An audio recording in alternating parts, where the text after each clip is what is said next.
going to be working on the sewing down the front of the bag. I got everything cut out.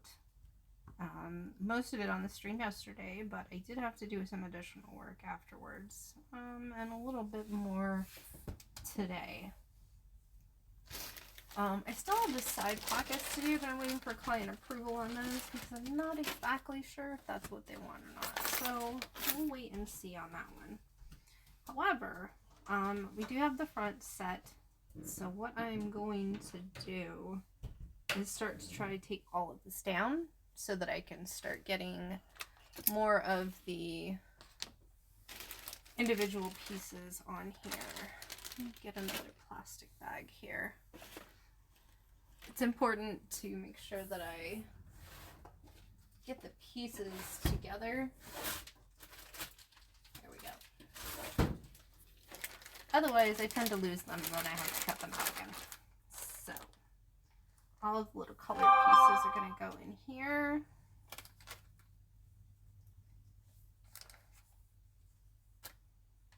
And then we're going to start putting this down. I'm going to trim up a couple of these corners. We're going to melt some of this stuff off so it looks a little bit neater when I go to sew it down. Works really nicely. Just to kind of trim it up a little bit. Otherwise, there's little fuzzy bits. Excuse me. There's little fuzzy bits that are going to get left on the sides here. All right.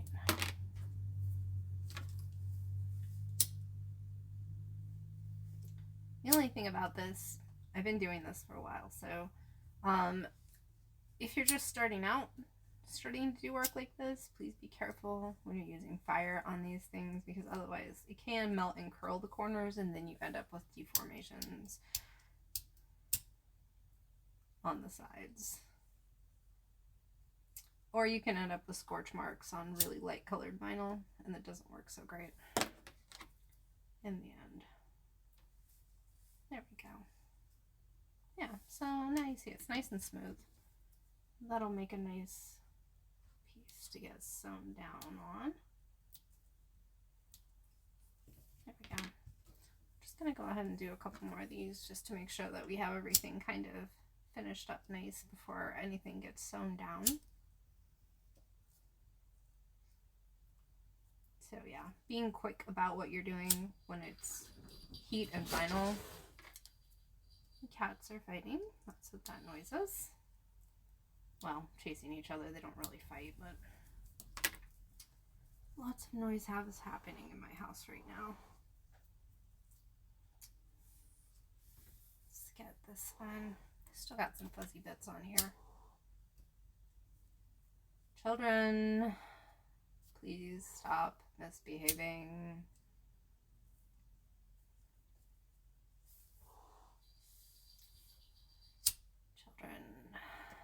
These are the furry ones, not the human ones.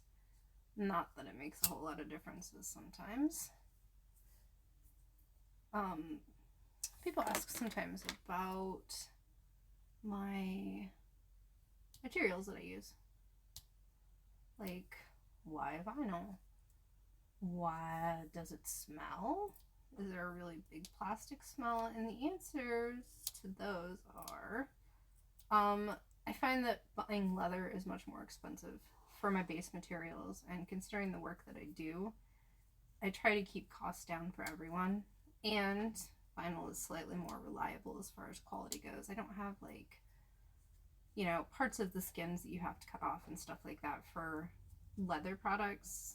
I find that I don't have to do that as often for vinyl flaws, but a lot of it is just to keep the costs down for everyone. Because of the kind of work I do.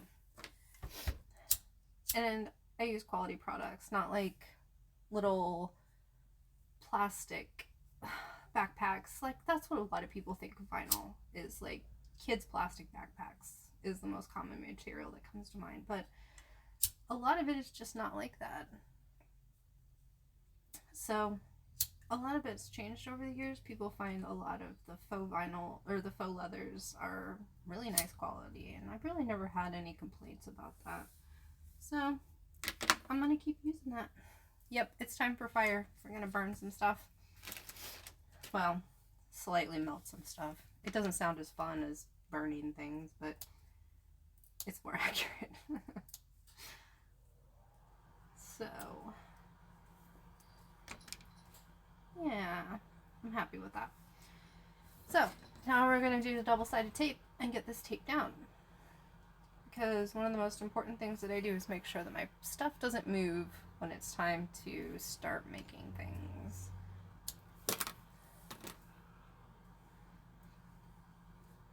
I'm going to have to do a little bit of placement on here.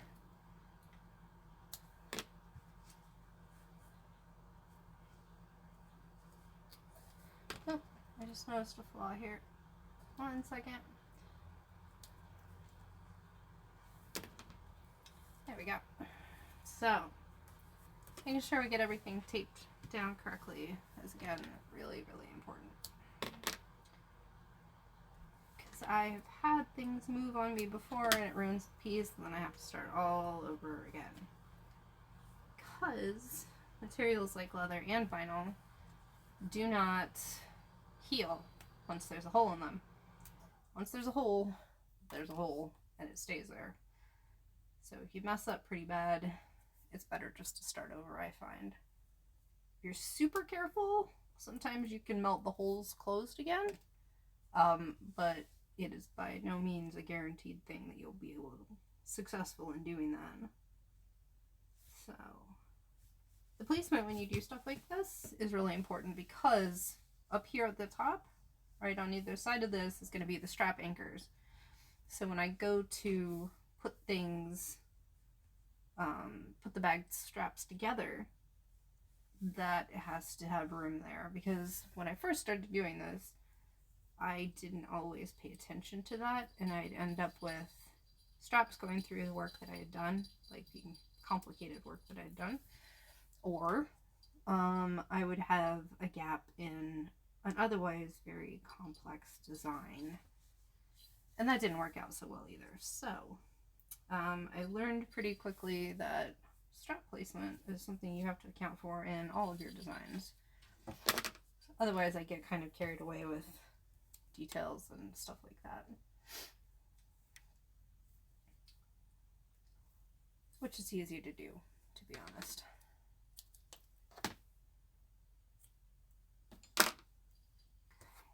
I'm gonna tape that. Reminds me I'm on my last roll of double-sided tape. I need to order more of that. Hello, Raven. That is the jingling bell you hear. That is Raven wandering around here trying to figure out how to get attention. She'll be in my lap in a minute. Yes. Hi. She makes a lot of noise. And there she is in my lap.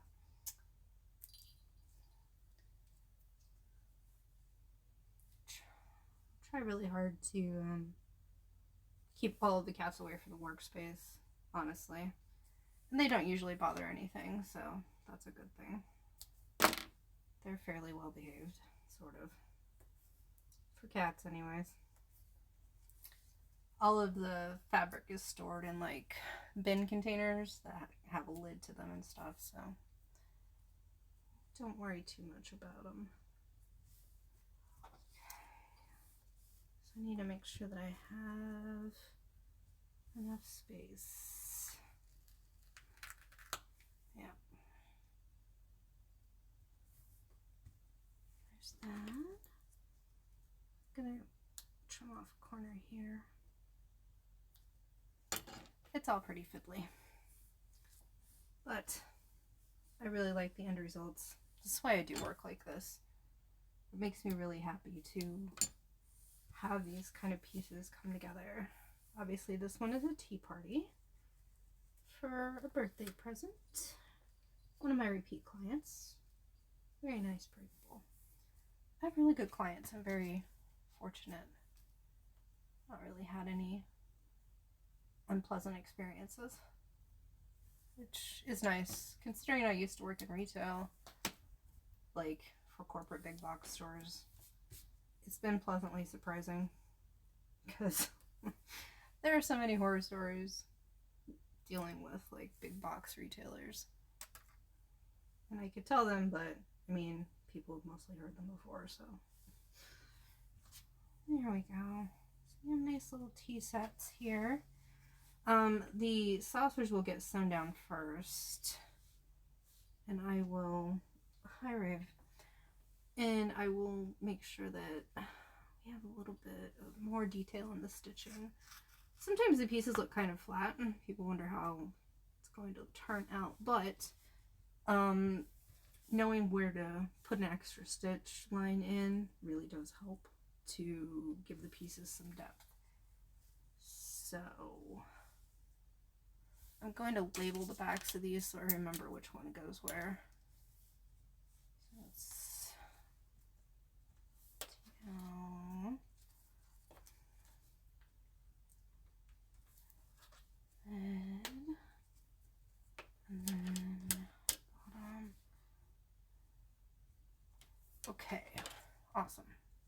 Pieces labeled. Let's get this machine going here.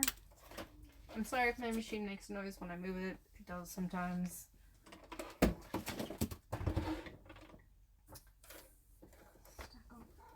Hi. You're super helpful. Don't eat thread. The cat's over here looking at me and wanting to eat the thread that I've got over here. Do the white first here. Pieces have to be layered, so I gotta do one color at a time. Check my bobbin here. We're good for a little while. Probably have to wind it here in a minute, but that's alright. Alright. For anyone watching who's wondering what I'm using as far as machines go, for all of my top detail work, I use a Juki HCL model. This is a quilter.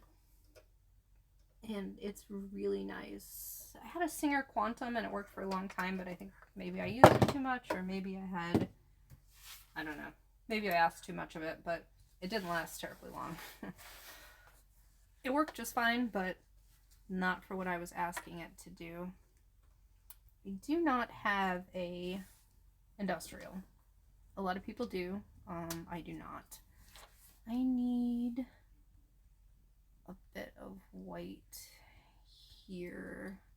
I'm going to use a different texture though. Kind of, this is the cream picture, so I'm going to roll over here and grab. Yes, Raven. There's Raven talking to me because I'm not doing what she wants. Pet the kitty. Pet kitty. You're ridiculous. So I'm just going to cut off a little piece here. Stick this in here. And yeah. It's going to be around in the same color range, but texture wise, it's going to look different enough. I think we'll pass it off here. Okay. One more piece of double-sided tape. Nope, that one's stuck on there. I'll clean it off later. Alright. Grab me a piece here. I saw a really cool thing today that I super want. It's a like a triple tape dispenser. That would be really nice for things like double-sided tape and the masking tape that I use for all of the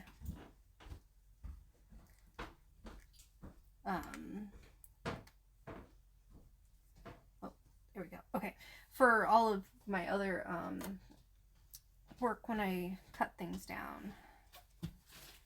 Hi, buddy. This is my son hanging out. Hi. I wanted to give you a hug. I appreciate that. Hugs are nice. Okay. So even though we taped it down, I have to try and make sure that it doesn't move around a whole lot while I'm stitching too, because as you can see, it will adjust a little bit. Sometimes you end up with things that are a little wonky. A lot of people ask about how to do top stitching.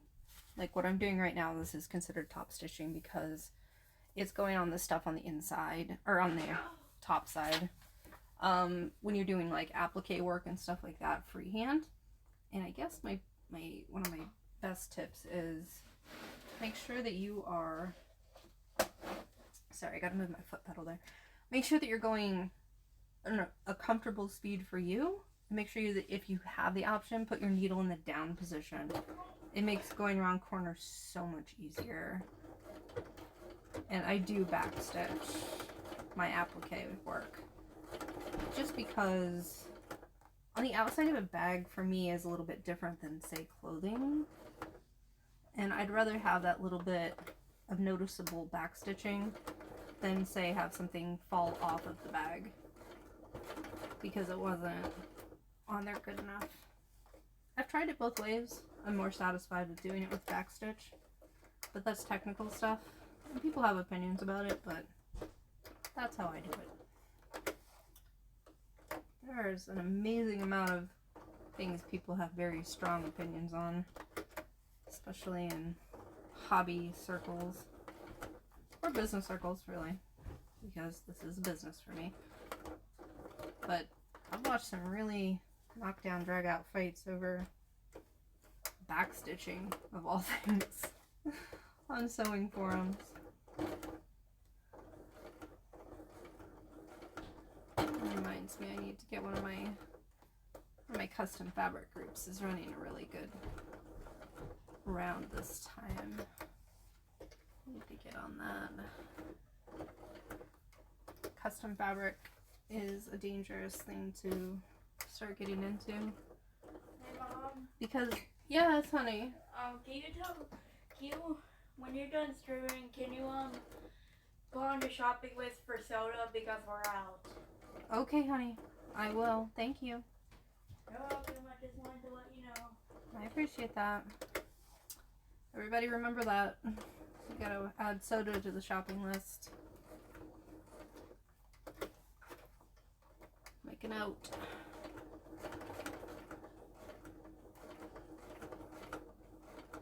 I think I need to get one of those lumbar support cushions from my back, because right now I'm kind of hovering, mainly because of the cat in my lap, who is very comfortable, I would add. There we go. So, going around the outside first, I need to do the insides of the handles. But, as you can see, getting as close to the outside of the piece as possible is my goal. Oh, are we done? Okay. I just think it looks neater in the end. But everybody does it differently. Some people put on their applique with embroidery machines, and those really nice, thick outsides look really cool. Like the outside border being nice and thick, but I do not have an embroidery machine, so I do it like this. Keeping my tablet turned on so I can see if y'all have any questions or anything. Or amusing comments or whatever.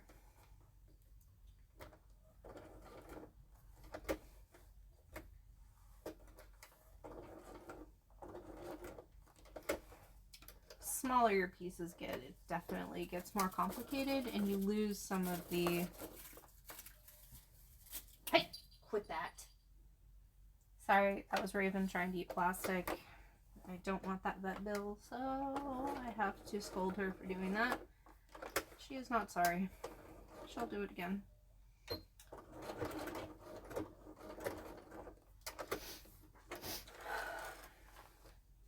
I was saying something before that, but I completely forgot what it was, so we'll just go with... Oops, cat distracted me. Where's my... Sorry, I got some junk here. I need to find my little snips. Oh, there they are. These are curved thread snips. They're very nice for getting super close to the surface of the piece that you're working on. Highly recommend them. My brother got those for me as a present. They're engraved. Maybe I'm just at that age, but I think that was really cool. Oh, what are we doing there? I don't know. Okay. Yeah, we got a snag. Hang on. I went through too much double-sided tape sometimes. I gotta clean the needle off real quick. Before it snags again. And it makes a terrible noise. Let's fix that. Grab a piece here.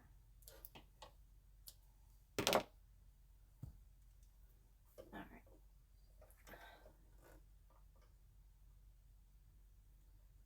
Sometimes a little groove in the middle will pick up too much of the double-sided tape that I've just used.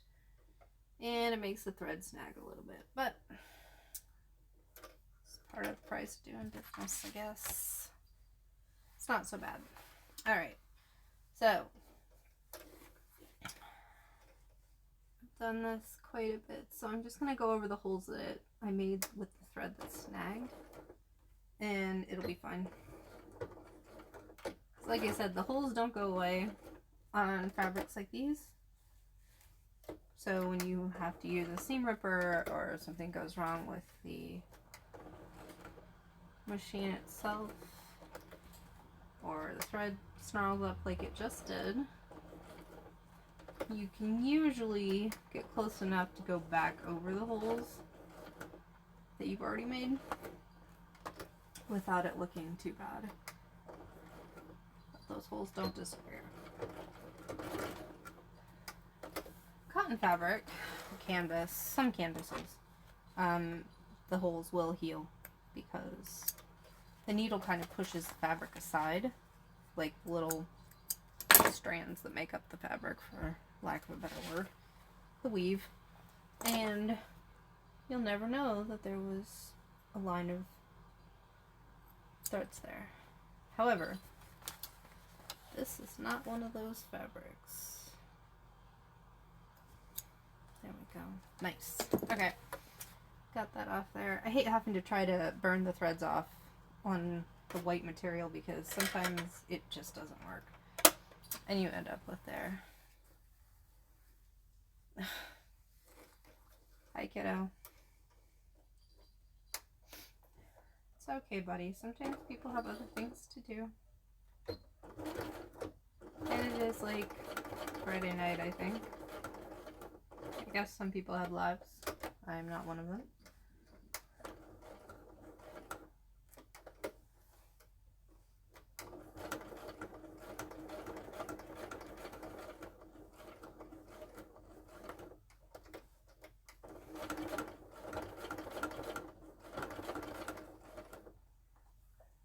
Hang on. Hey, Jedi.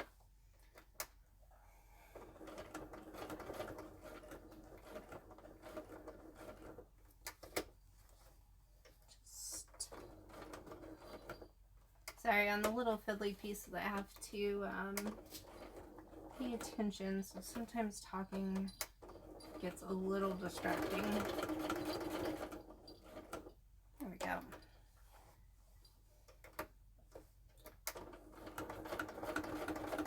Yeah, buddy, it is night.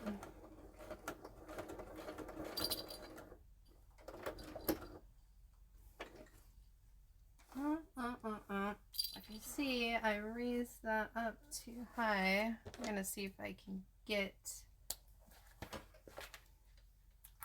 Might have just goobered that up. Let's find out.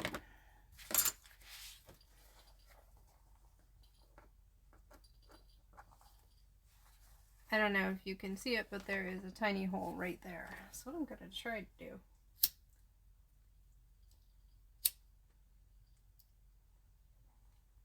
Sometimes you can make the hole disappear by melting the vinyl back around it. Or make it so unnoticeable that nobody will ever see it. Except for me, because I did it. So, give that a try. Make it a little bit smaller. Yeah, there we go. And now it's gone. Magic.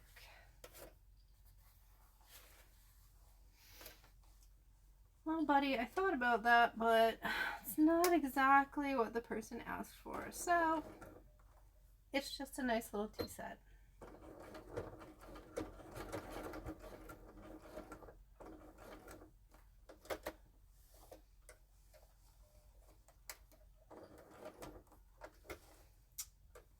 So yeah, I use fire quite a bit more than I thought I might when I first started doing this.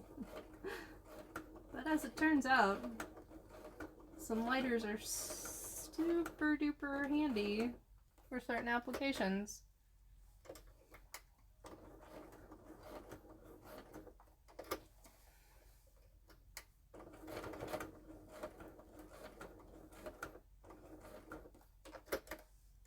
That's the cool thing about synthetics, is that I can melt the whole closed and no one will ever know.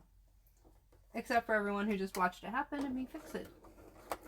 Which isn't very many people. So I think I'm safe. Don't tell anyone. Oh, thanks, Jedi. It'll look cooler once I get everything sewn down on it, but for now, just working on getting the white pieces down.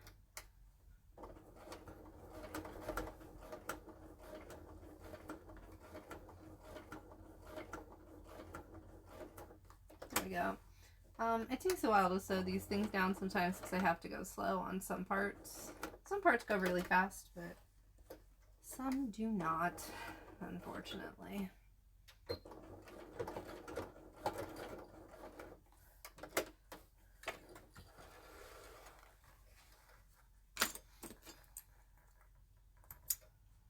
Alright.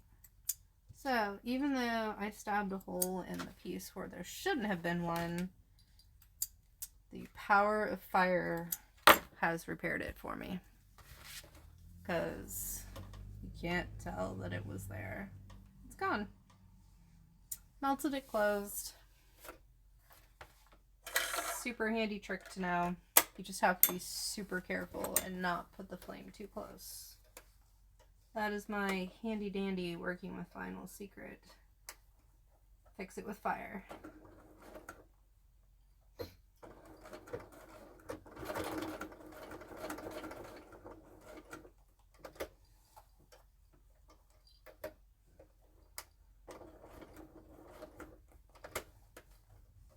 I do love tea, so this is a fun little bag for me.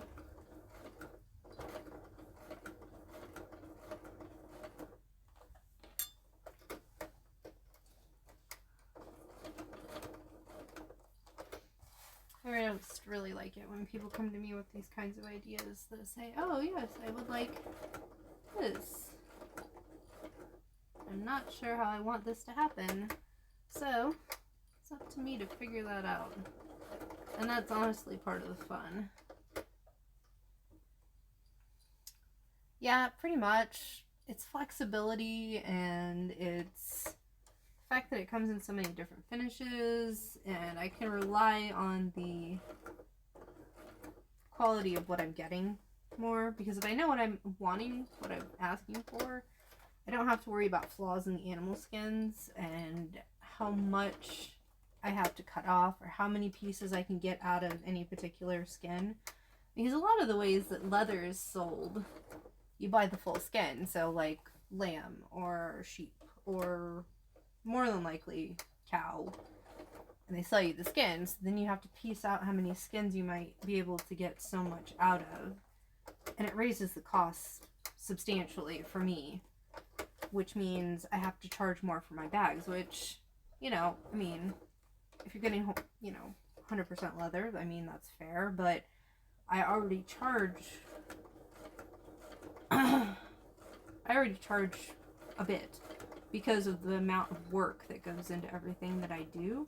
So if I was to pair that work with leather prices, I have a feeling that it might be, well, I know that it would be more expensive than even what I'm doing right now.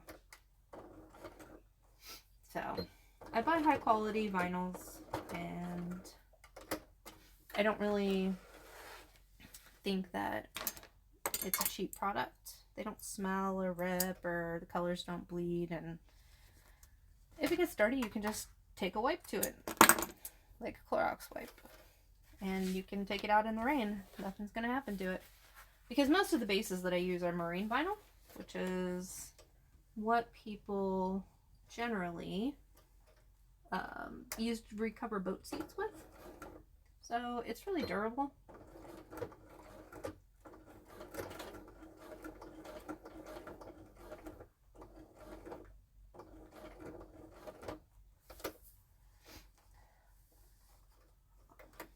Sweetheart, not everybody who watches my stream is like a close personal friend of mine.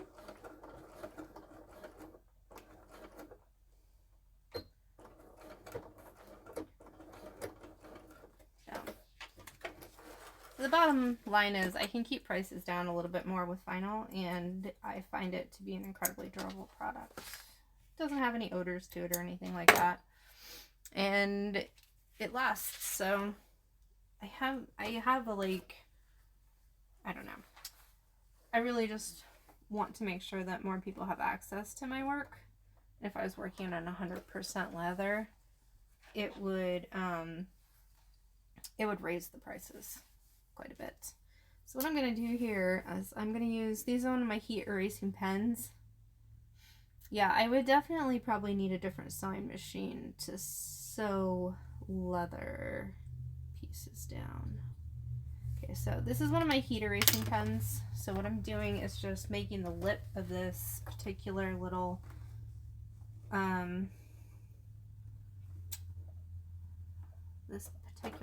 piece. Sorry, words aren't coming easy today. I don't know why. So I might babble a little bit today, more than I normally would.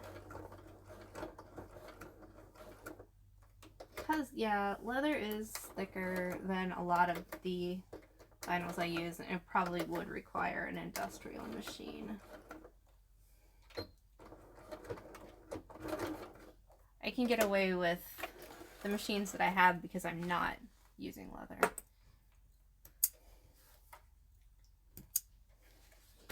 Although my little machine, my Singer that's off camera, will sew elk hide.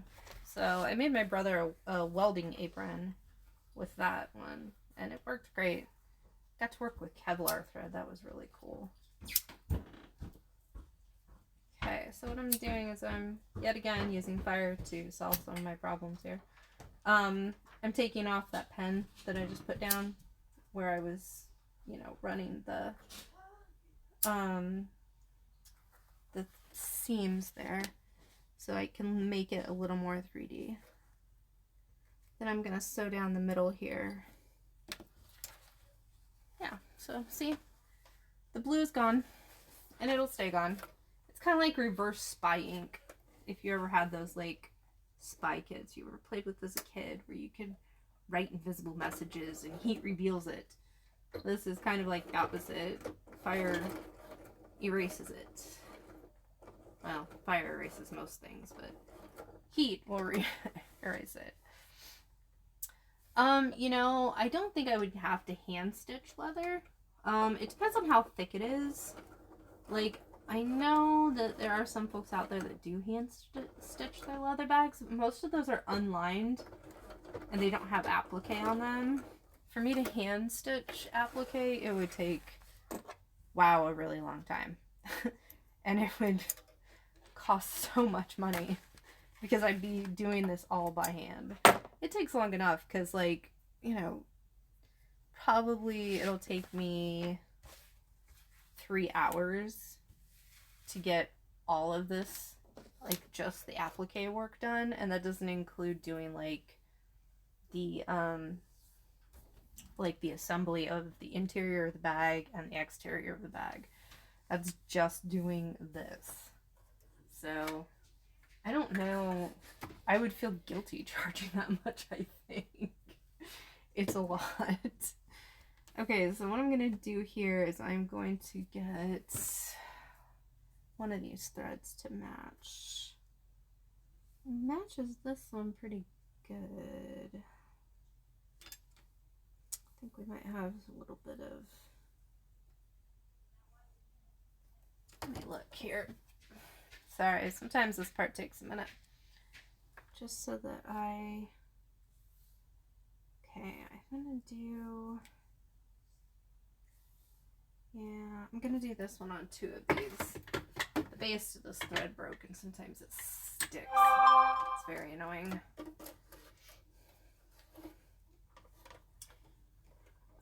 But no, leather bags don't have to be hand stitched. However, I know people that do, but I would prefer to do it with a machine, just for ease of time. Okay, before I stitch this down, I'm gonna even up this corner over here. There we go. That's better. But plenty of machines will stitch leather. It's just that the machines themselves are usually more expensive because they have to take up a lot more power to punch through all those very thick layers. So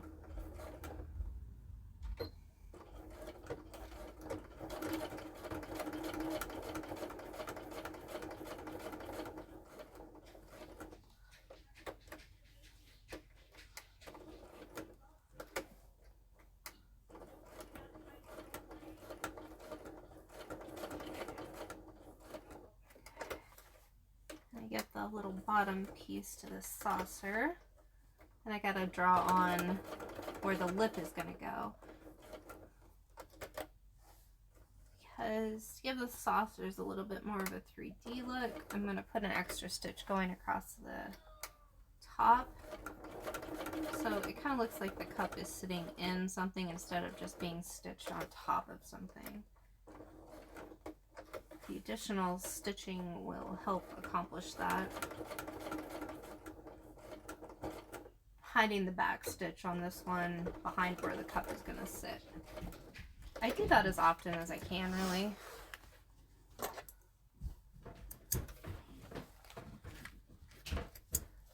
Just makes things much easier. Okay, first of all, I always have room for more machines. Like, other people might not agree, but no, I don't have a whole ton of room up here because I sew up in my loft and there's a lot of fabric up here and there's not much room for more machines. However, I have like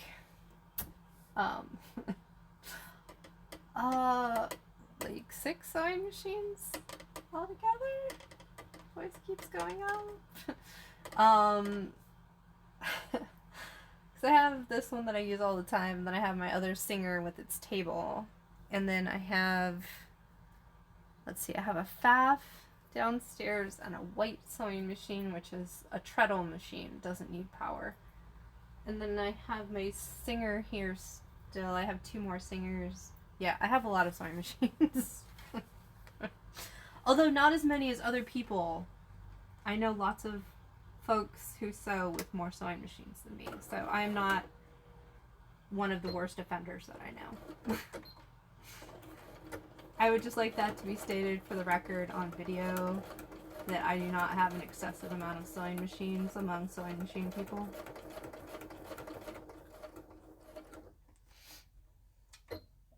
I hope my husband is listening to this particular part of the stream so he understands that I'm not a weirdo with too many sewing machines.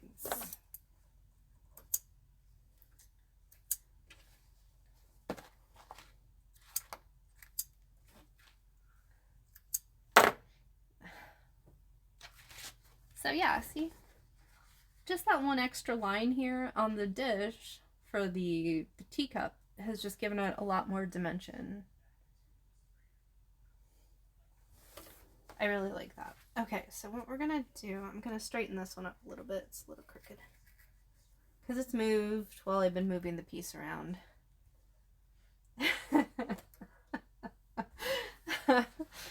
my statement for the record. Yeah, I've taken some flack for having a lot of sewing machines.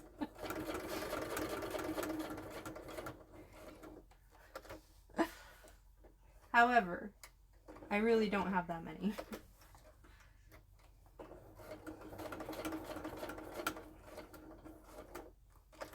I probably am gonna sell my other Singer though, the Quantum. It's a nice machine, but it's not doing what I want it to do, so.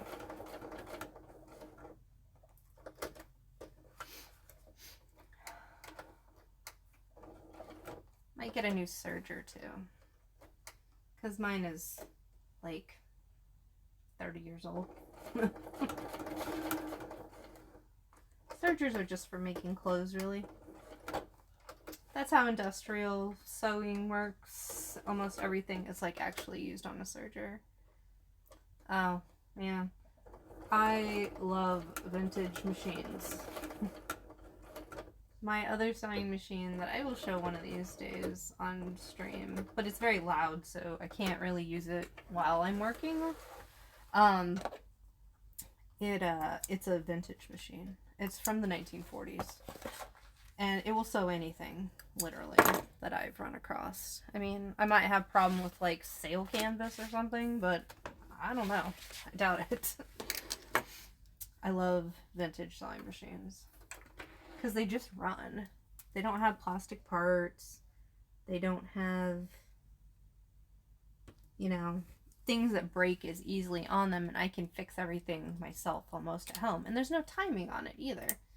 There's literally no way for me to make the timing break on the machine. Because it's entirely metal and the timing was set with a welder when it was made. If you want to hear about vintage sewing machines, I can definitely get started on that. I have opinions on that.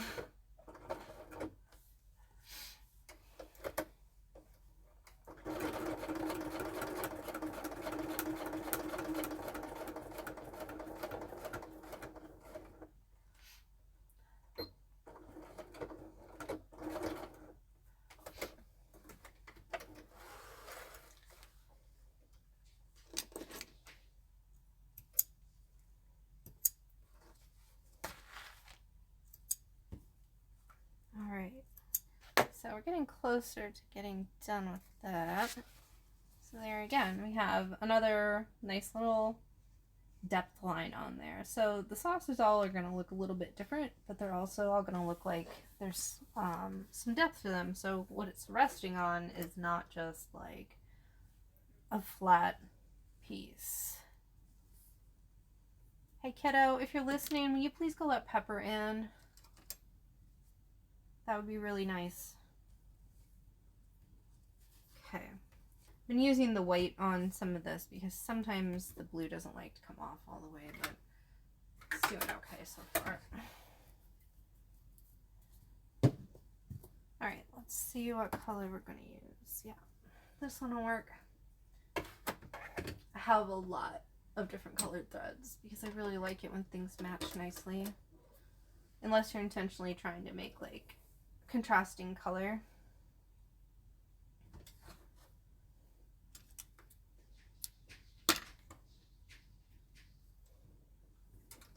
But I like it when they match. I think it makes the stitching less distracting. Check my bobbin here. We're doing alright. Okay. Let's see. There are still a couple vintage machines that I want though. Singer Featherweight would be so nice, but they're so hard to get a hold of.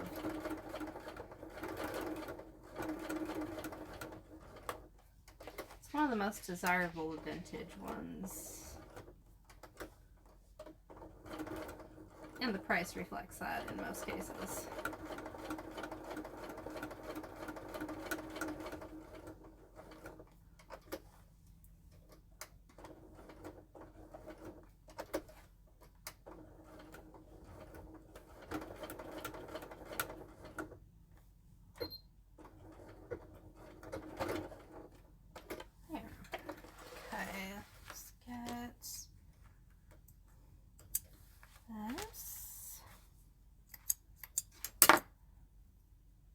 gonna have to fish these out and put them in the thread bin before the cats get in there. Okay, 1 second, my throat's getting dry.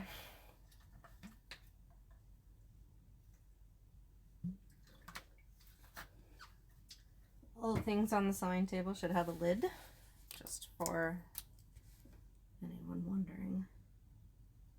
Mainly because otherwise your work will end up wearing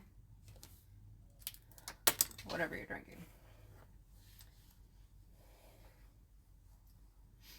Yeah, the Singer featherweights are very expensive. I mean, I can probably get one for like $400 here, but still, they're expensive because they're still very desirable.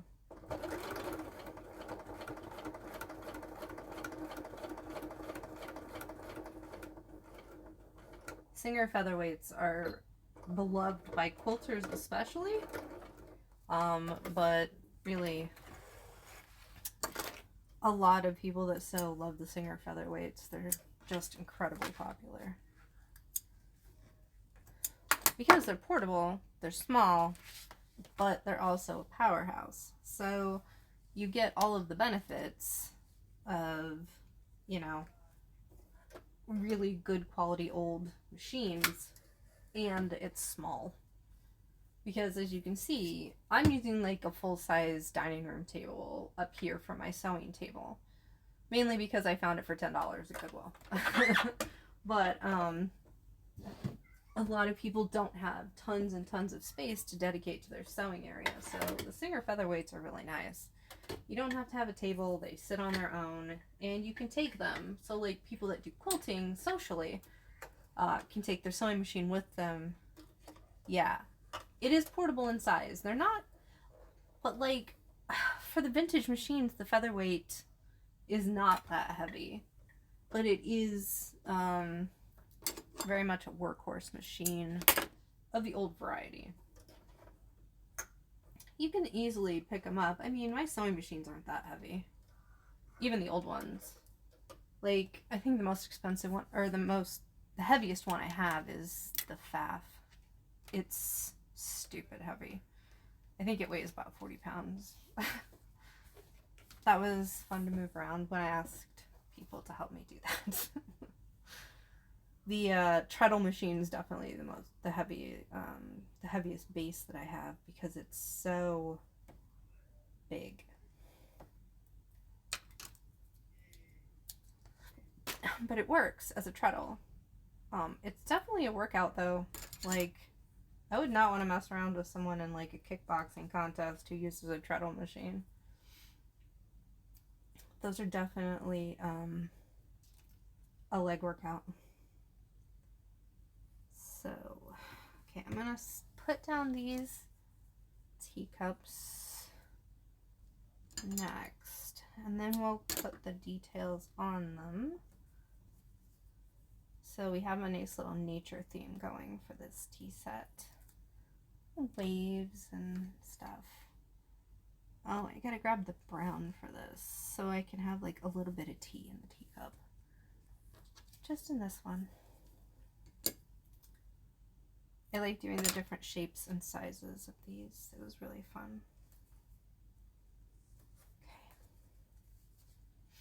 Okay. But yeah, almost all the old machines are all metal. And that's what makes them sometimes superior to the newer machines, because things don't snap off. And if they do, you've done something terrible to them. I've never broken a vintage machine at all. Okay. Yeah. Okay. Let me grab this other brown real quick because I forgot to just a minute ago. Do this kind of brownish color. Yeah, so I'll do like kind of like a creamy tea color because I like milk in my tea.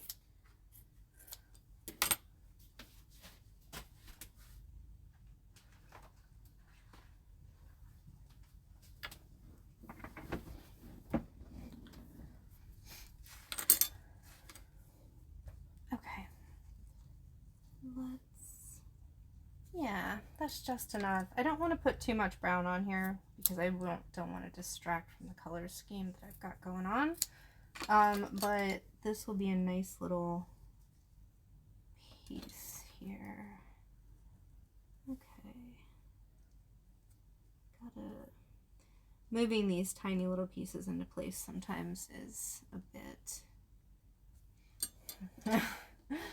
Yeah, I mean, the plastic parts do break pretty often, and the gears are what grind out more than anything else, because when things start snagging or whatever, the little plastic gears inside. Now, most of them are fixable, like, you can repair them, but it costs money and you have to live near repair places, which is a problem out here where I live.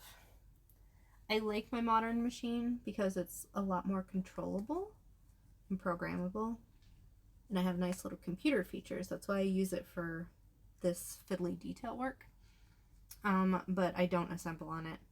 It can do small assembly, like I do the top stitching when I'm done at the end on the new machine, just because it has sort of a cylinder arm, which is this part right here. I can put the bag around it and it'll top stitch the very top of it really nicely. But I would not try to do the thick seams underneath or anything like that because it'll skip stitches.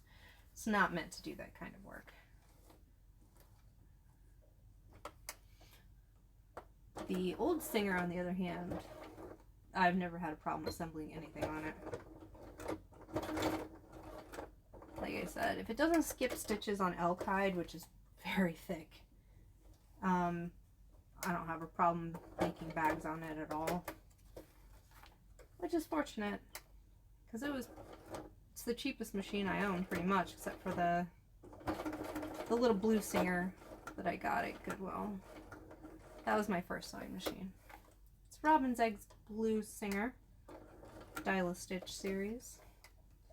Not one of their more popular models, to be honest, but it worked for me and it got me into sewing, so I don't think I'll ever get rid of that one. Plus, it's just really pretty. It's a pretty machine. They did a lot of really nice colors in the 60s of sewing machines. There's a salmon pink one I've seen that I've really wanted, but I can't just have them because they're pretty. Like I said, I have enough machines that I kind of have to justify why I have another one, and I can't just say because it's pink. I have a feeling that would really wouldn't fly.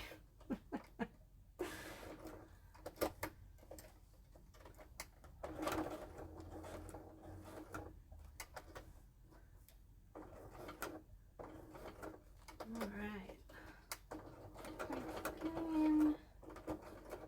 Oh, I forgot to sew the inside of that handle. Oops. I have to go back there and do that.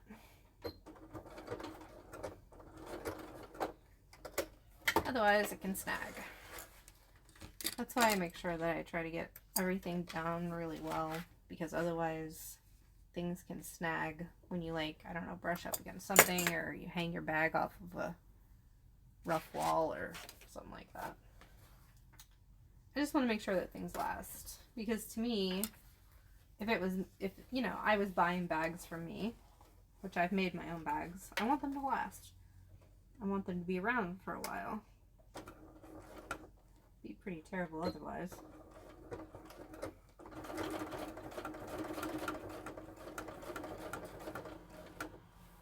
There we go.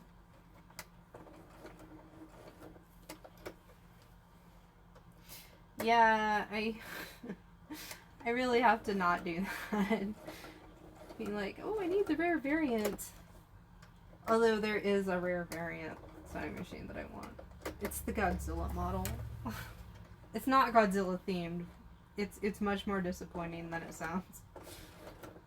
For a while during World War II, Singer did a model of their sewing machines that was kind of like a textured greenish kind of paint to it, and it wasn't as shiny and pretty as like the retail models. These were definitely designed for sewing uniforms and stuff like that for the war effort. And it was only made for a short period of time. It's one of the rarest models. And it's like one of the very few vintage models that's actually worth money. Most of them are not, despite what people on Craigslist and Facebook Marketplace say. And it's really cool because it has like a really neat texture to it. It's not one of their prettiest machines, but I think it's really neat.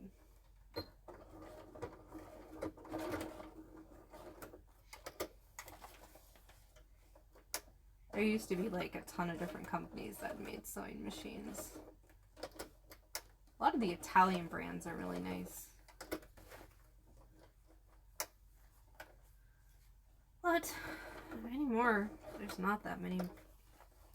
Like there used to be tons of places that made those kind of like different cars and stuff, but everybody swallowed everybody else up. There's like 5 brands now.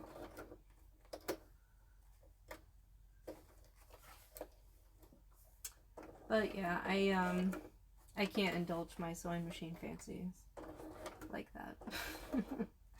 Not just to buy pretty colors and stuff like that. I need them to work, do their job. I wouldn't buy a sewing machine from the 80s though. That was a terrible kind of decade for a lot of sewing machines because the computerized technology was super new and they were trying to switch over to plastics and they broke a lot. 70s was okay, but the sewing machines were butt ugly. Just terrible. Okay, still good.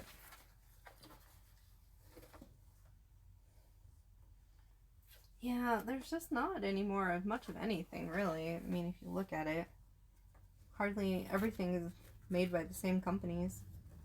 Even though they have different brands, they say they're different brands, they're really not. So, I guess that's just how it goes, I guess. I don't know.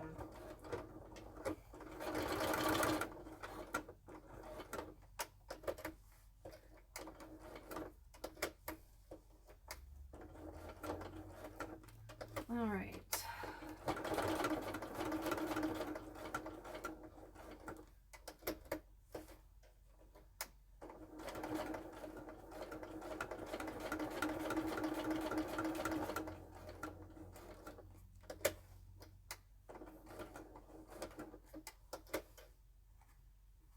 Yeah, power tools are the same way.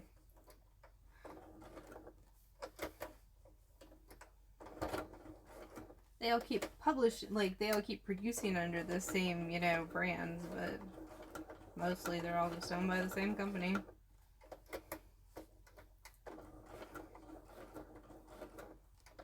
I do still happen to prefer Makita for power tools, but who knows who actually owns them anymore.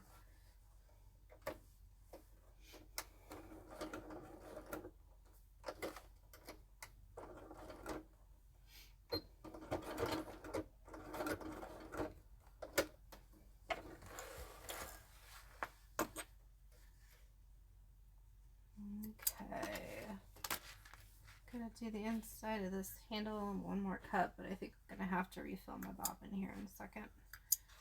I use a lot of thread, as you can imagine.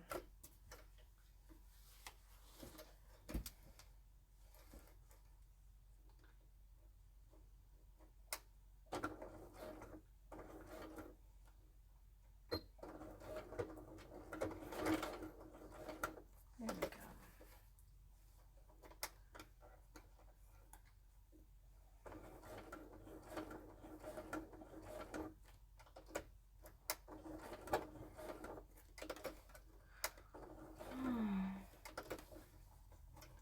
There we go. Come on. The little handles are super cute, but they take a minute to get around them. Because they're small and fiddly.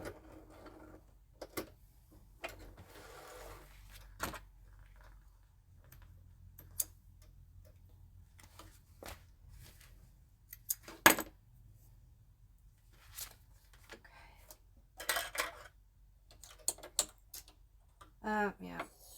So there's a game sewists play called Bobbin Chicken.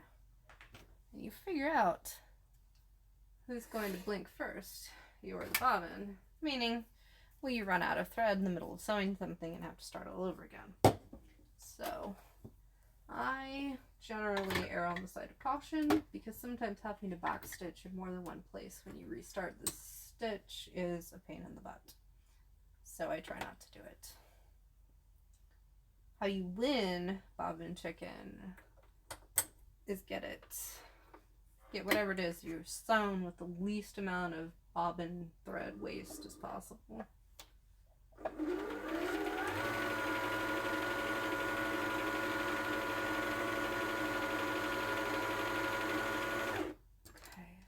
1 second, we'll finish this bobbin up and get back to work. Hate having to wind down thread on the stream, but no, you just have to look. There's no alert that I know of. Maybe the super expensive machines will give you an alert on when you're low on your bobbin, but no. Otherwise, you just have to be paying attention and look.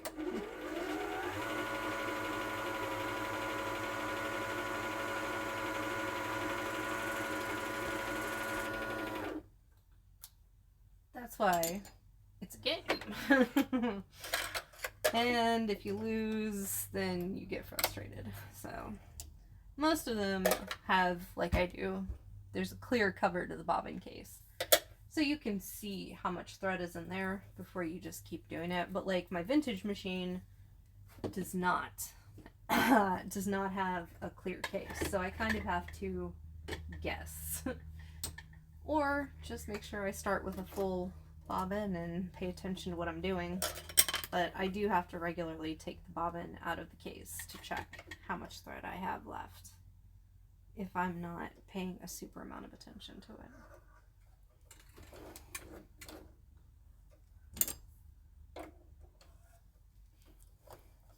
The new machines are definitely easier to pay attention to the amount of thread you have left, though.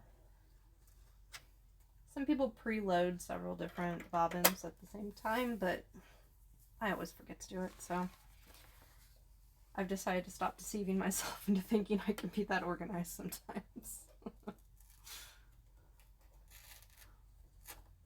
Okay, we're gonna get that a little bit closer so it doesn't look like it's floating. There we go. I like that. Maybe. Okay. Just trying to make sure it's a little bit easier to... Yeah, the plastic cover for the bobbin case is nice. Till it breaks.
Almost.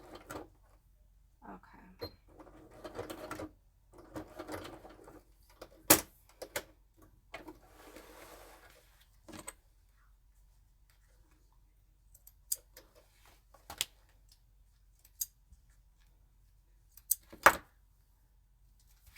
That. Okay, interior handle, and then I've got to draw on the lip of these so that I have a nicer line. So again, adding some depth to the piece.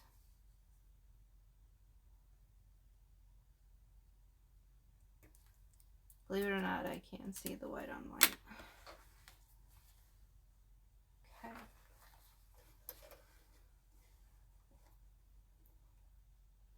makes my eyes hurt sometimes, but for the most part, it's fine.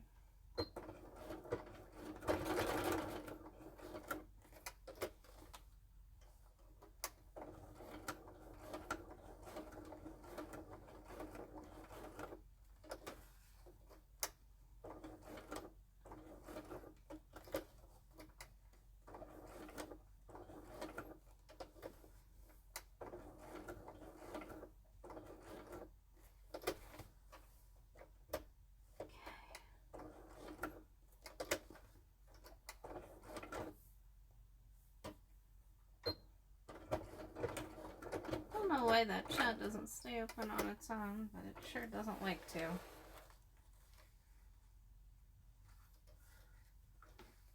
Alright.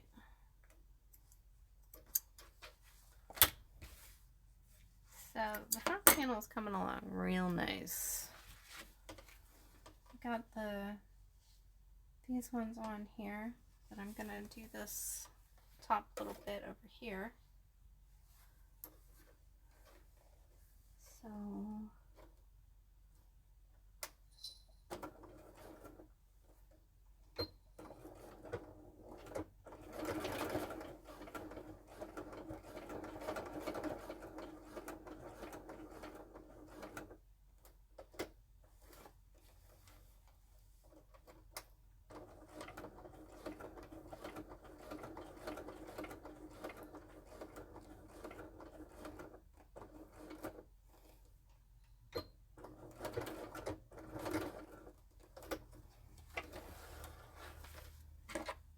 someone the other day asked me if I get distracted while I'm doing this because I'm talking too. I'm like, no, I'm actually talking to other people. That's not distracting.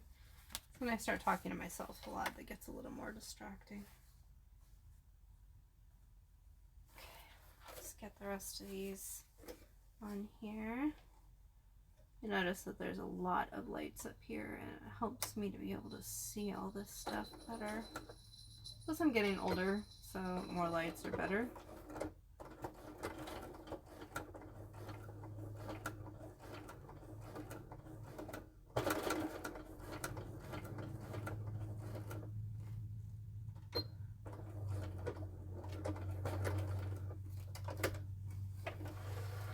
It's not other people that distract me most of the time. It's my mind starts to wander and I start thinking, oh, what show should I be doing? And then I get distracted from what I'm doing. Yeah, Erwin Raven wants attention, yes. That is always a concern, to be honest. Okay, I think I'm going to add one more stitch over here just to kind of close this. I don't like that openness over there.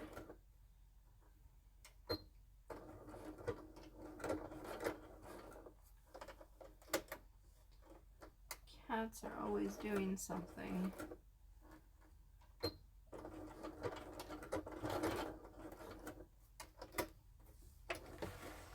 That's better. Honestly, I feel like most of the time this is stuff that no one notices but me. That's okay, because I'm the one making it, so if I notice it, I can fix it. There we go. I like that. Alright, last top of the teacup over here, and then we'll start taping down the other pieces here so that our theme comes together a little bit nicer.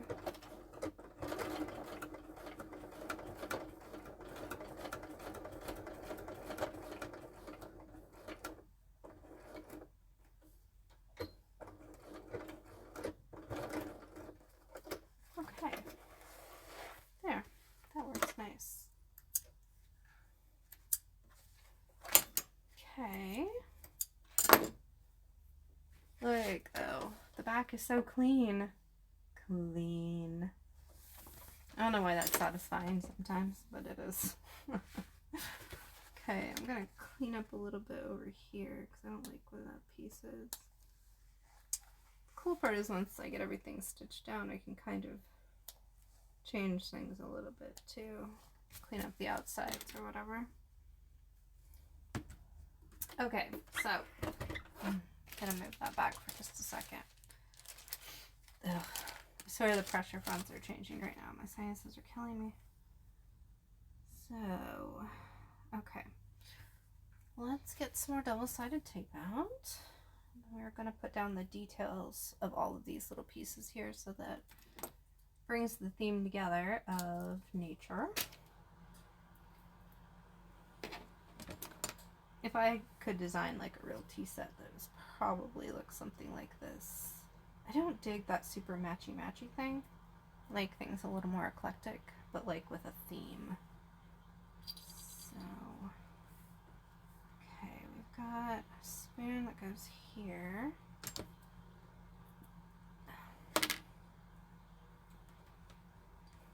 I even cut out the little spoons because I love them.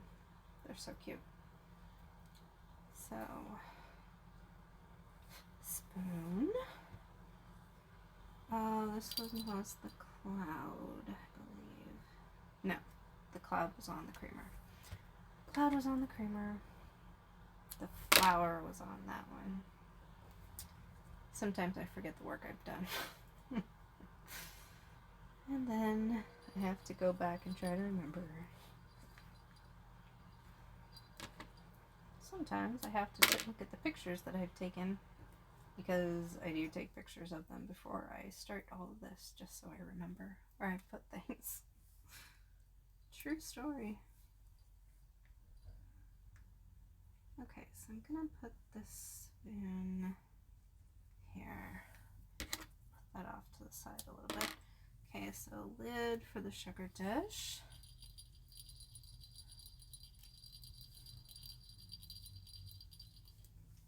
I do love vintage tea sets though. Some of them are so beautiful. Just don't make a lot of stuff like that anymore. I looked at one department store the other day. It was like Mikasa. It was really pretty, but it wasn't like that interesting. I don't know. It's hard to describe something when it's pretty but not that interesting. I guess it's like people. It's just pretty but not interesting. Okay, so let's get the pedal down over here. I do remember that one. Get some more double-sided tape. I use so much of this stuff. Okay. Get this spoon down here. Sometimes you have to change the dimensions of things when you're cutting them out if you know you're going to be sewing them down. Otherwise, they will be very difficult to A, keep still, and B, get stitched. Okay, almost there.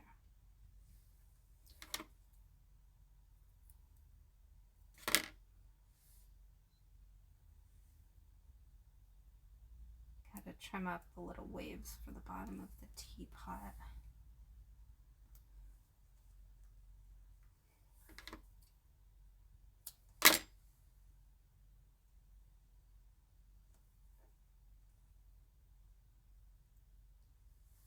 Okay. Thinking maybe I should put music on while I do this too, so y'all just don't have to listen to the silence of my house. Alright. Music is very personal though. I'm always afraid I'll pick the wrong thing. People will be like, oh my gosh, what are you doing? Well, people are like that about everything, aren't they?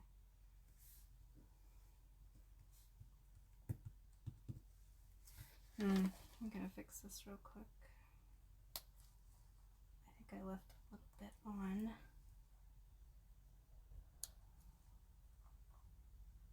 Yeah, there we go. Okay, wave. It took me a while to get that design down the other day. But in the end, I got there. I didn't bother to erase the stuff off the back because no one's gonna see it. Except me. And I don't care. Once it's sewn down, it won't bleed through or anything. The pens aren't that powerful. Okay, so I need to figure this. I have made plushies for some of the kids in my family. I've never done them for like, you know, like professionally, I guess would be the right word to say. I've made my niece dolls, and I've made like little. I made both of the kids like big stuffed robots that they've literally loved to death. I've fixed them so many times. They're more repair stitches than anything else. But yeah, I don't really like working with fun fur though, so I don't think that's ever going to be a thing in my future. Fun fur is like, ugh, it's so hard to work with because it just gets everywhere. And it's like giving a stuffed animal a haircut all the time when you're working it. So you like when you get a haircut and the hair goes everywhere and it itches all over the place. That's like what working with fun fur is like. It's really not pleasant. I have some still though. Some fun fur. It's like a fake bear pelt or something. It's really nice, but I don't like working with it. Just little polyester hairs everywhere. Okay, so I'm going to get this down. I like making little kid toys with it though. I've considered trying to do other stuff, but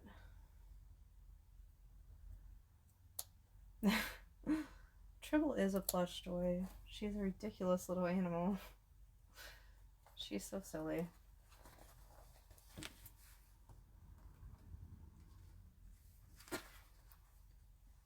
If I were to make a plush toy, it would probably be a Tribble. Like, professionally. I mean, okay. Let's try and get this managed here.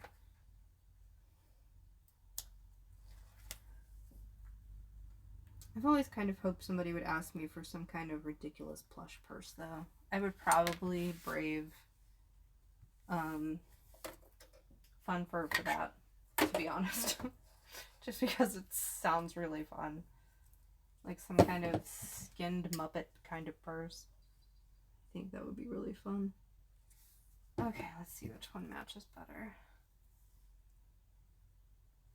I'm gonna have to have a minute here. Because sometimes what you think is gonna match is not the right one. Okay, one more. I think this is gonna be too dark, but definitely too dark. Okay. I don't think I have any other colors of blue. Maybe this one. Too dark. Okay. I think, yeah, this one's too blue. We'll go with this other one. It's one of those colors that kind of is hard to match sometimes. Sorry about the noise. I know people have like noise sensitivities, and I apologize. But I have to move it.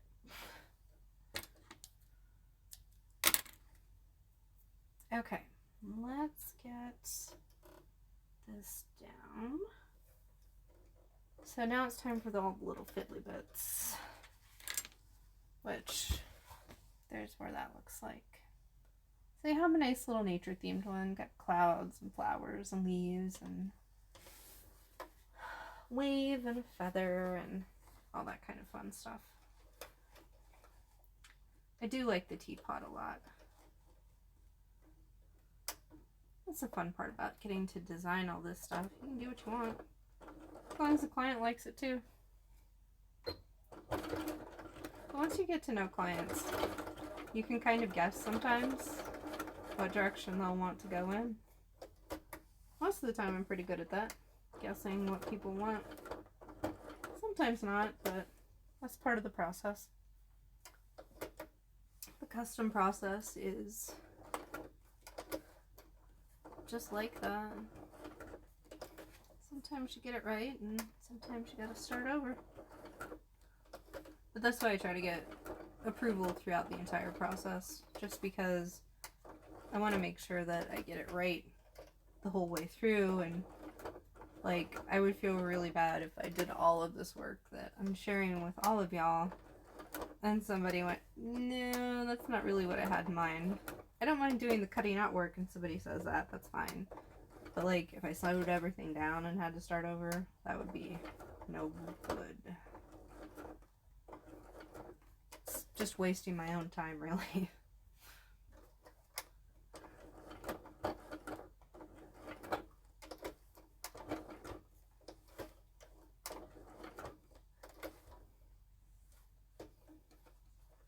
Thank you. I try to think of things that, like, I was thinking of tea sets, and there's just so many different ones. And I thought, why not a nature themed one? I don't see that very often. Not quite like this anyways. A lot of Japanese tea sets have themes like this, but decided to kind of take that and put it on a more traditional, like, English kind of tea set. I have a few Japanese tea sets and they're beautiful. My great-grandmother had a friend that lived in Japan, sent over tea stuff during like the 40s and 50s.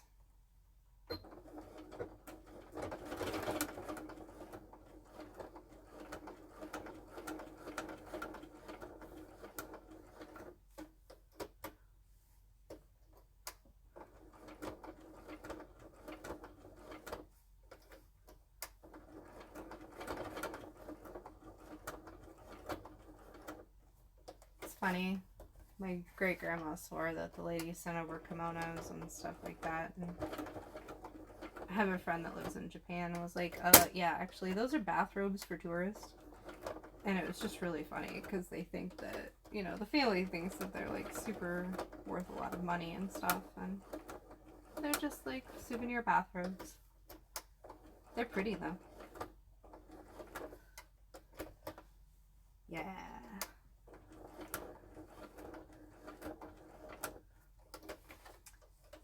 Kind of what I was thinking, like the nice tea set, right?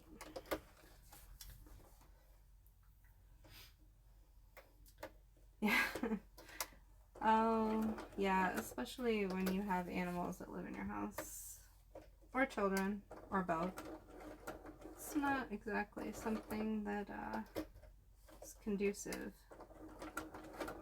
to keeping things nice. Especially not breakable things.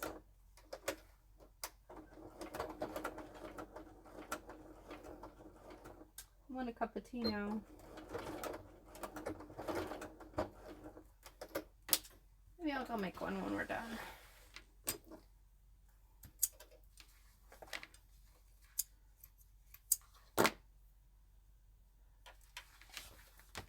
So pretty. Alright. Doing good though.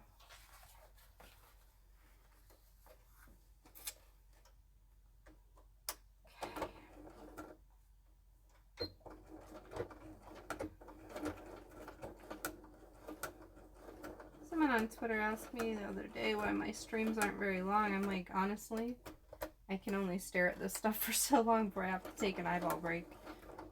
Otherwise, I end up with like weirdly blurry eyes for extended periods of time. I go to bed and I can't get my eyes to stop watering. Yeah, nobody wears the robes out. They're just like house robes with long sleeves. These aren't like actual, like, cultural items or anything. They're literally just things made for tours.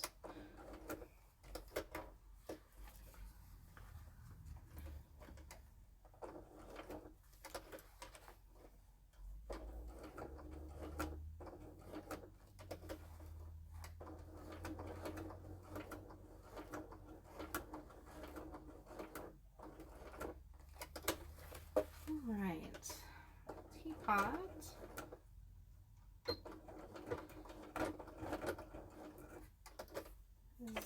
done.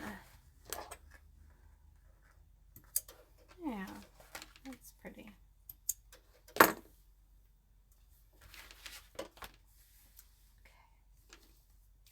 Gonna have to take a bit of a cough drop here because I've been talking for a while. All right, let's get back to work on this. I think I can get one more color out of this. Yeah, we're gonna do that one and that one. Okay, so we can do most of these with this one. Maybe? No. I'm gonna have to swap for this. Yeah, okay. So the light blue is gonna have to be done with the other color thread, but this one will work for all of these. It really always amuses me how I can get away with that, because you would think that not all of these colors could do this thread, right? But it can.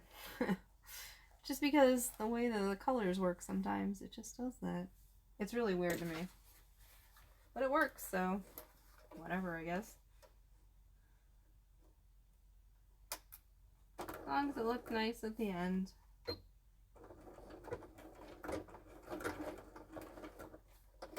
There's that.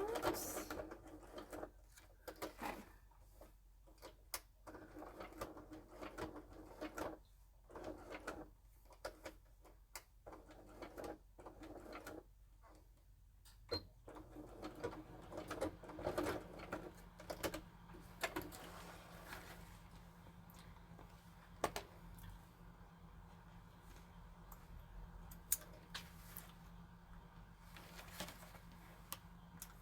I kind of like that, yeah. It gives the green here just a little more color to it. I used the blue for this the first time, but I actually like this green a little bit better because it's going to make these look a little bit more like leaves. So we'll leave it on the teacup itself on the bottom, the saucer. But I like this top stitching on the top because it makes it appear a little more like leaves. No mistakes, just happy accidents. I used to love to watch Bob Ross when I was a kid. This is just the one side, but I also have the pockets. I haven't heard from the client yet that I know of, because my phone is being used for streaming right now. But I do have stacked teacups to go on the pockets, just so that the sides have a bit more interest, because sometimes it's a little plain. Just thought that would be a nice touch. But there will not be a second tea set on the back side of this. It's just the front and the pockets. And the pockets won't take long to do. Hi, Raven.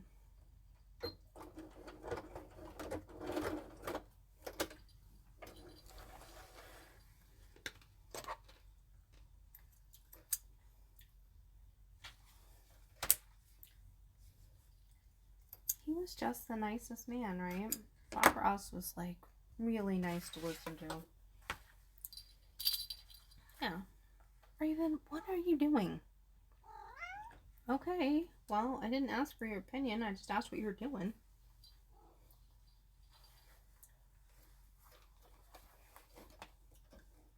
Just me talking to my cat like a totally normal person would.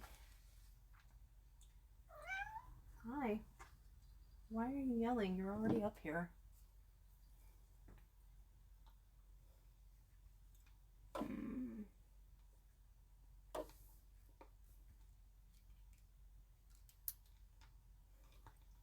No. I think I'm going to keep this stitch.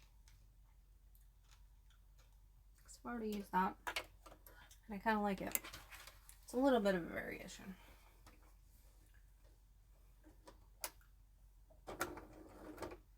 Can you please sit down and stop biting my arm? No. Stop it. what happens when you have a cat in your lap while you're sewing. A ridiculous animal.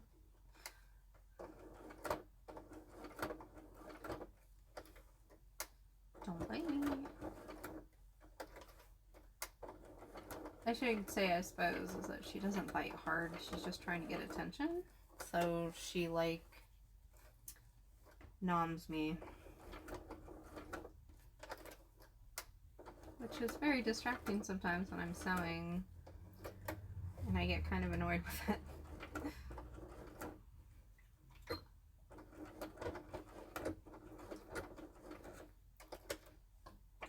She always wants to yell. So many of my cats make so much noise. Some people are like, your cats talk? I'm like, yours don't? Like, all of them, I think they've all taught each other how to do this. So they all make a ton of noise. Hi, baby. I like this. It's turning out nice. Okay, let's get this done. Sometimes I just double check all my stitching while I'm going, so that if there is a problem, I don't get to, like, the assembly part and notice it. Because by that time, there's a lot of things that I have to stop and redo if I've mucked something up. So I'd rather stop now and redo it than at the end.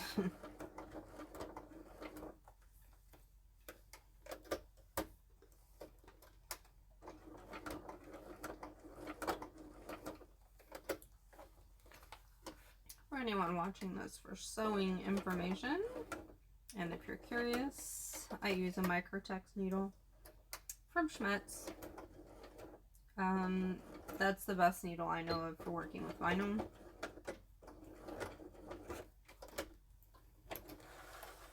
I believe it's 9014. But definitely use Microtex. And you want a strong needle to get through everything without it bending and breaking.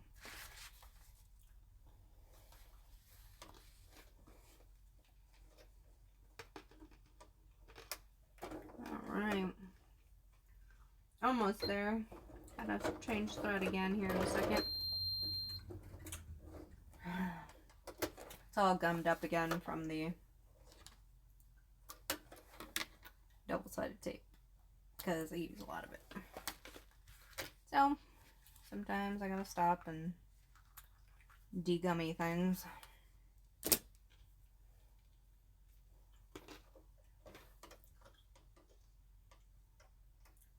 Sometimes it gets right in here.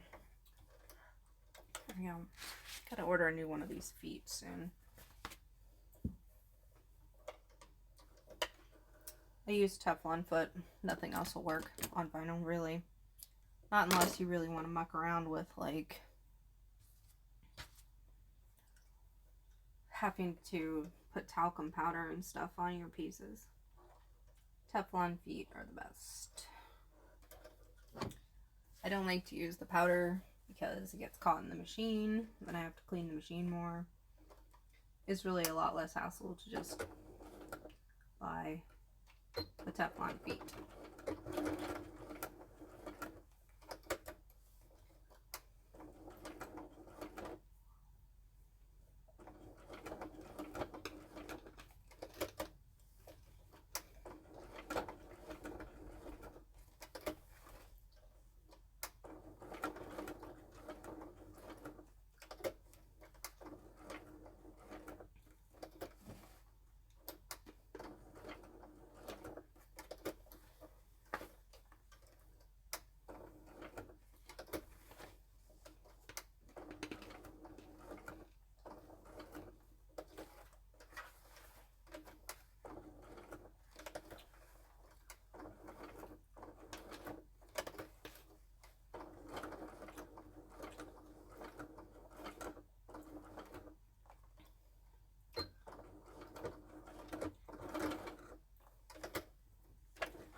Go. Okay, one more thread change, two more thread changes because I got to do the spoons, but And then this front side will be done. So I think I'm just going to keep streaming until I'm done with this front side. I don't have much left to do, so I hate to cut it off now and you don't get to see that part. Because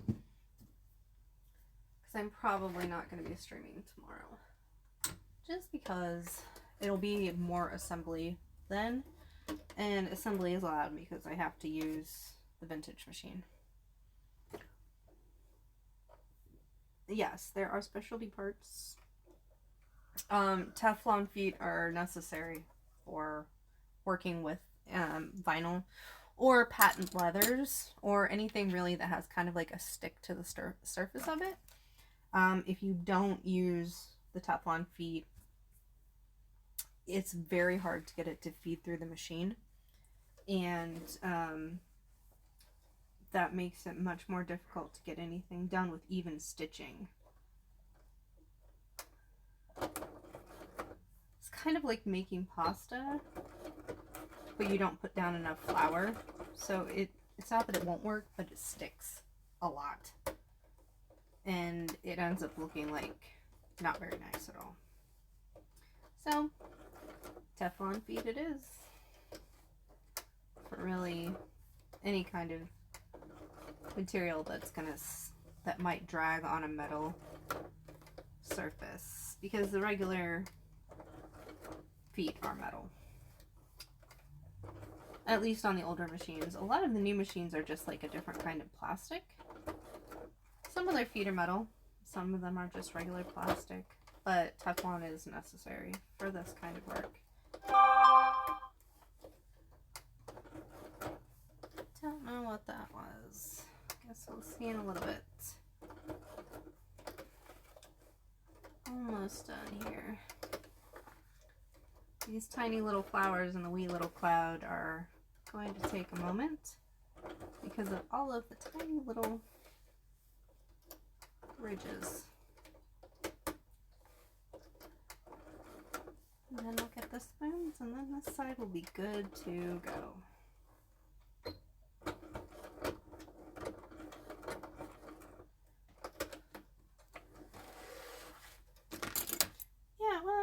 I try to make sure that people get information out of this and not just me rambling on about my cats or whatever.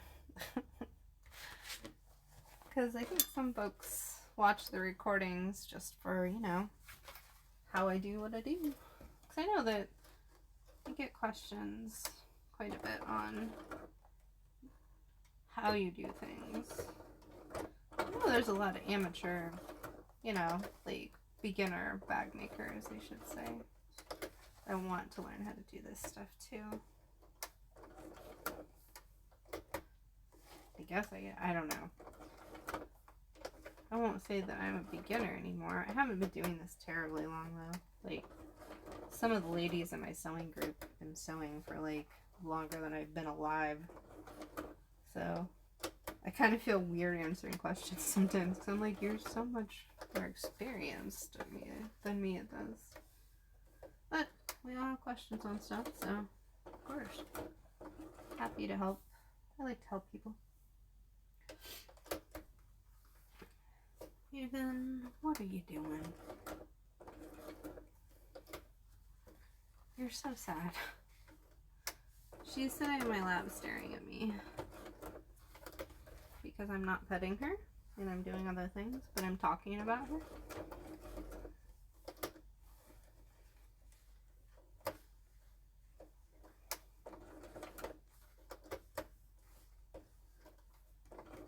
There's pictures of her on my Twitter if you don't see her in my lap and would like to. She's the short-haired black cat with the great big collar bow. Usually sitting in my lap because that's always where she is.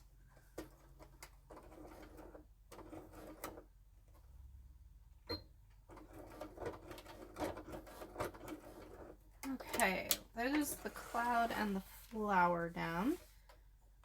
So let's get the spoons and we can call this one good.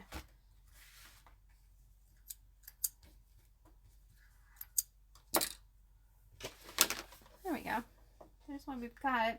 Just 2 spoons left to do. And that's it for tonight. For this stuff on stream anyways.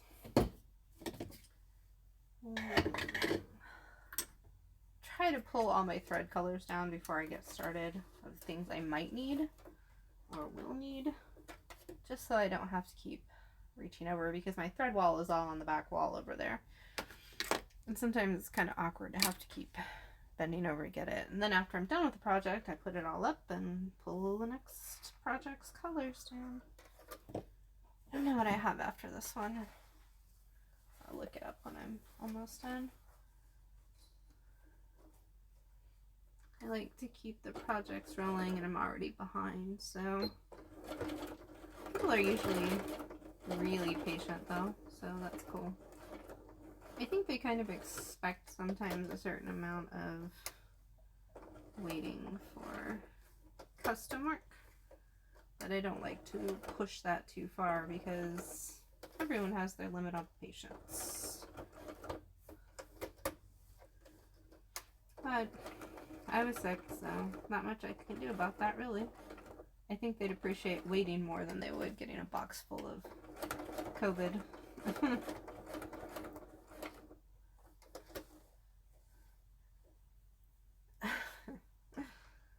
The Tribble has ridiculously large eyes and ears. She's a cartoon that somebody threw in here, and I don't know if I can be convinced otherwise.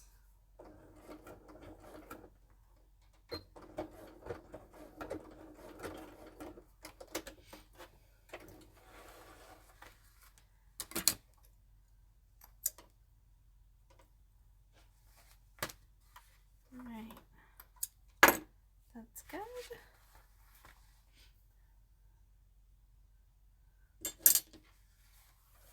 Machines that have a lot of thread on top. Oh, are you talking about like they have a bunch of cones, like 4 or 5 cones sitting up on top? Is that the kind you're talking about, Jedi?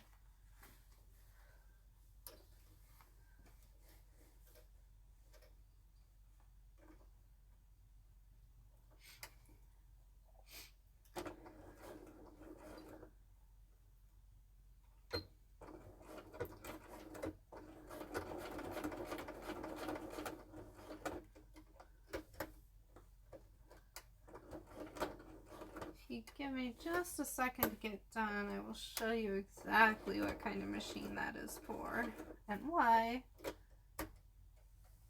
there is so many threads on top. Because I have one.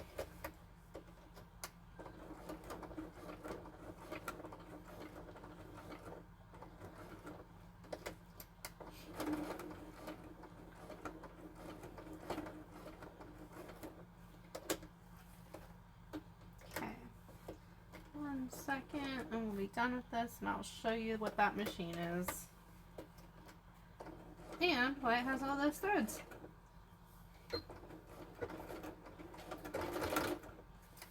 Okay, first things first, we are done with the front of this bag panel.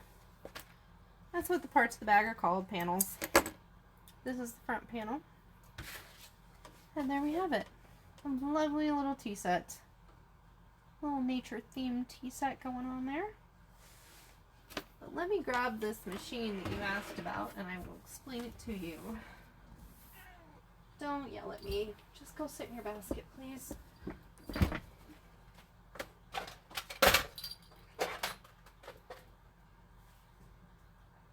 Okay, I'm gonna do this without trying to cause an avalanche over here, so give me 1 second.